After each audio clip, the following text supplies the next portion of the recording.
Shinedown's The Crow and the Butterfly is a drop D tune.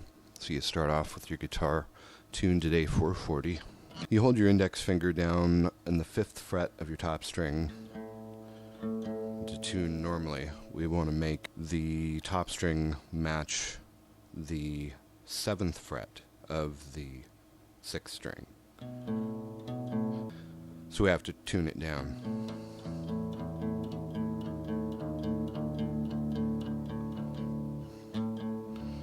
Okay, now that the 6th string matches the 5th string when you're holding it in the 7th fret, the first part is played with your flip-off finger and your ring finger. Put your flip-off finger in 6th fret of the 3rd string and your ring finger in 7th fret of the 4th string. This part is played 3 different ways throughout the song. This part is played best with an up-down stroke with your pick. I time it 1, 1, 2, 3, 1, 1, 2, 3, 1, 1, 2, 3. It's just how I keep track of it. 1, 1, 2, 3, 1, 1, 2, 3, 1, 1, 2, 3, 1. For the second chord, you just drop your index in the 3rd string, 5th fret, lift off your flip, take your pinky and put it in the 8th fret of the 5th string. And it's that 1, 1, 2, 3, 1, 1, 2, 3 pick. The same down, up, down, up, down, up, down, up, down, up, down, up, down, up, down, up pick. Or 5th, 4th, 3rd, 4th, 5th, 4th, 3rd, 4th, 5th, 4th, 3rd, 4th, 5th, 4th, 3rd. In the beginning, I consider the change from that first chord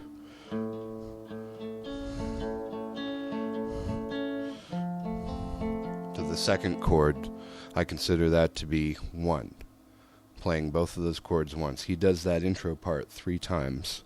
After he does that part 3 times, he drops back, puts his flip-off finger in the 2nd fret of the ring finger in the 3rd fret of the 5th string.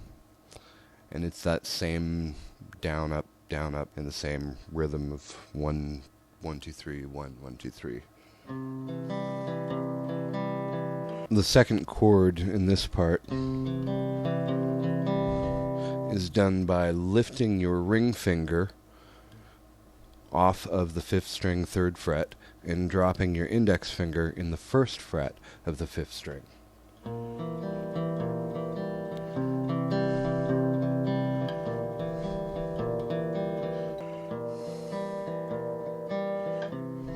3, 1, 1, 2, 3, 1. And he does that part 3 times. I consider going from one chord to the other, that's once. He does that 3 times. Then he comes back up to that main chord. He does one of the 1, 1, 2, 3. And then he picks down from 5th, 4th, 3rd. 1, 2, 3, 1, 1, 2, 3, 1, 2, 3. Changes the chord to the second chord. He picks up from that one. He does the 1, 1, 2, 3. Then he picks the 5th, 3rd, 4th.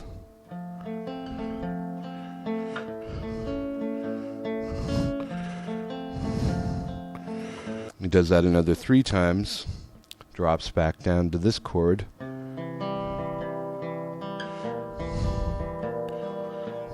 He only does one set of those 2 chords the second time.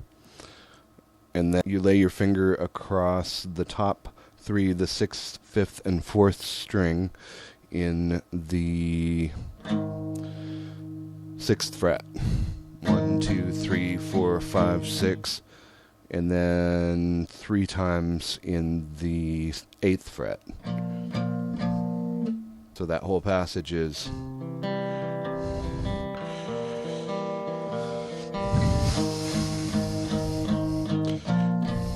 the chorus part starts off with a bend. You bend the 6th string in the 3rd fret, you pull it down till it matches the 4th fret of the 6th string. and release it.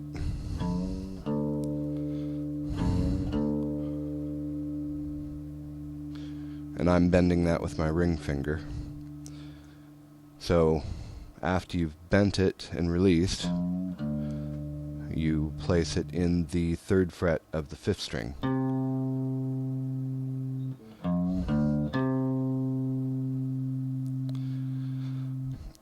Directly after that is an A minor chord. So you take your index finger, put that in the 1st fret of the 2nd string, take your ring finger, put that in the 2nd fret of the 3rd string, your flip-off finger in the 2nd fret of the 4th string. And I find that I can keep time with this if I use that same 1, 1, 2, 3 timing.